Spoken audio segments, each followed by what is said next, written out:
Hello, everyone. Today we're going to be talking about tobacco. Gary, why don't you tell a thing or two about your favorite product?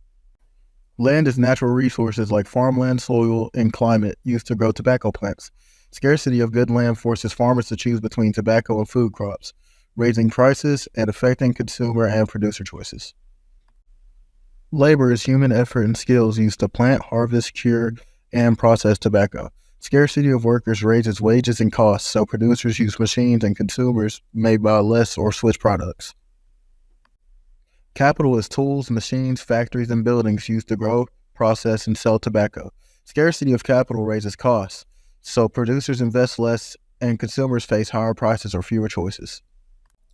Entrepreneurship is risk-taking by business owners who grow tobacco, create brands, and sell products. Scarcity forces them to innovate or switch to other crops, affecting prices and availability for customers and producers. So, first is market economy. Market companies decide what tobacco products to make based on profit, how to make them using the cheapest methods, and to sell them to anyone who can legally buy it. This helps businesses and consumers with money, but poor people and those harmed by health effects may be left out. This system is very flexible because firms can quickly change prices or products when demand or laws change. Next up is command economy. In this one, the government decides if and how much tobacco to make, how it is produced in state farms and factories, and who is allowed to get it. Leaders and favored groups benefit most, while private businesses and consumers lose choice.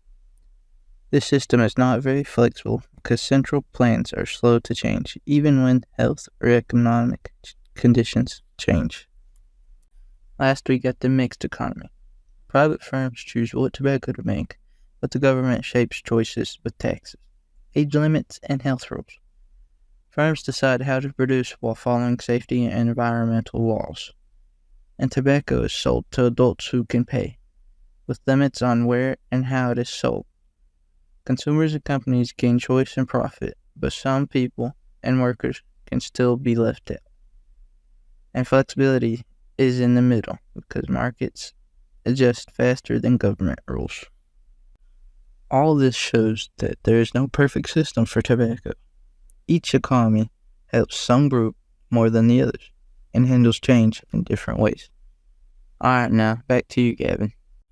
All right, so we'll be talking about competition. In a market system, many tobacco companies compete to win customers. Next, we're going to be talking about consumer sovereignty. Consumers show what they want by choosing companies they're buying from, not those they don't. Next, we're going to be talking about government regulation. Government often limits tobacco heavily and bans sales to minors with laws. Then we're going to be talking about private ownership. Tobacco farms and factories are owned by private companies to protect market elements. Finally, we're going to be talking about profit motive and taxes. Companies try to make profit, but taxes rules can limit how much they sell or advise. Here's what we reflected on. Some countries care more about health, so they set strict tobacco taxes and bans. Others protect jobs and farm income, so they allow more production and sales. Regulations are toughest to explain due to balancing health bans and businesses. Making tobacco showed economics as real-life hustle, not just pictures.